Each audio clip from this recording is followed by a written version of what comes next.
প্রিয় সাংবাদিক বন্ধুগণ, আমরা আজকে এখানে একটা বিশেষ ঘোষণা দেওয়ার জন্য আপনাদের সামনে উপস্থিত হয়েছি।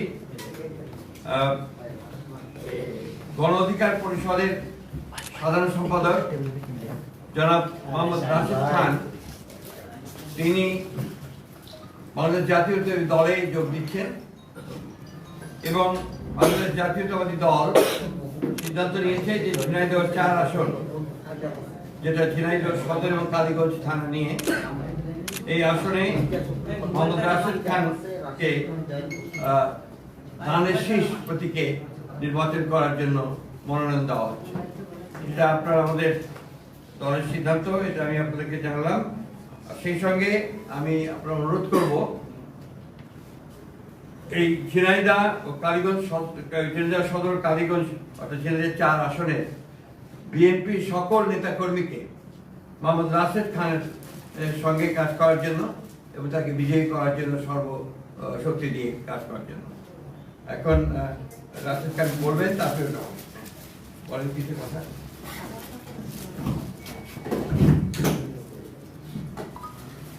আসসালামু আলাইকুম। বাংলাদেশ জাতীয়তাবাদী দল বিএনপির সংগ্রামী মহাসচিব, তাকে অসংখ্য ধন্যবাদ। আমি মোহাম্মদ রাশেদ খান 2018 সালের কোটা সংস্কার আন্দোলন থেকে আপনাদের সাথেই ছিলাম। কিভাবে রাজপথে সংগ্রাম করেছি আপনারা সবাই জানেন, সাংবাদিক ভাইয়েরা।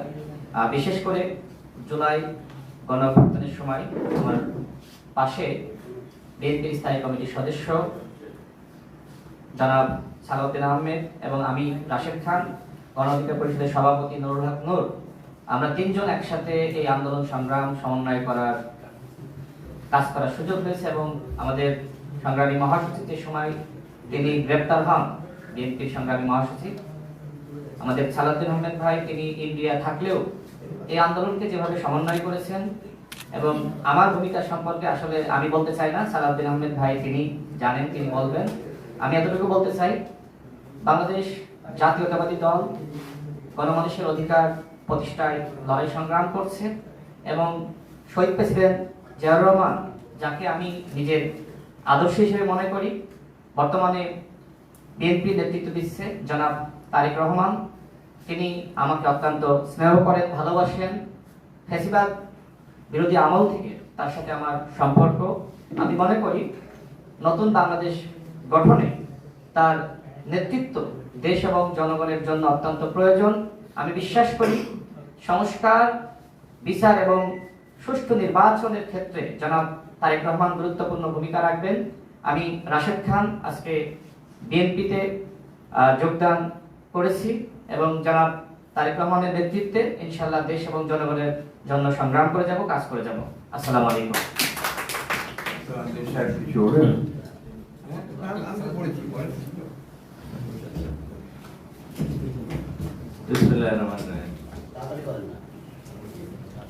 জনাব রাশেদ খান তিনি গণ অধিকার ছাত্র অধিকার পরিষদ থেকে শুরু করে গণ অধিকার পরিষদ পর্যন্ত তার যে যাত্রা এবং বিশ্ববিদ্যালয় কেন্দ্রিক যে ছাত্র আন্দোলন গড়ে উঠেছিল, তার যে সাহসী ভূমিকা, তাতে দেশের ছাত্র সমাজের দাবি মানতে তৎকালীন স্বৈরাচারী সরকার বাধ্য হয়েছিল। সেই ভূমিকায় রাশেদ খানের নাম আমাদের ইতিহাসে উজ্জ্বল থাকে।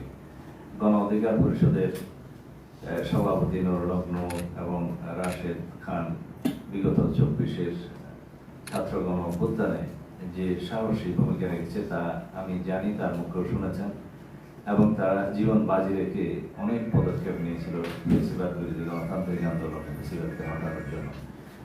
সেই অবদান ইতিহাসে লিপিবদ্ধ থাকবে।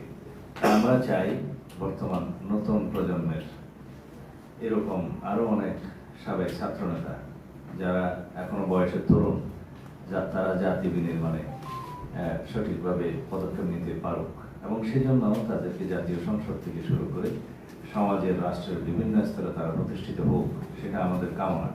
আমরা আগেও বলেছি অনেকবার, আগামীর বাংলাদেশ হবে মেধাভিত্তিক, জ্ঞান নির্ভর, প্রযুক্তি নির্ভর বাংলাদেশ, এবং সেই ক্ষেত্রে এই স্লোগানকে শুধু স্লোগানের মধ্যে না রেখে কার্যকরভাবে আমরা যাতে এই তারুণ্যের ভাবনাকে ধারণ করতে পারি এবং মেধা ও প্রযুক্তি নির্ভর জ্ঞান নির্ভর বাংলাদেশ করতে পারি, সেই লক্ষ্যেই আমরা রাশেদ খানকে আমরা স্বাগতম জানাচ্ছি, অভিনন্দন জানাই আজকে তার এই সিদ্ধান্ত।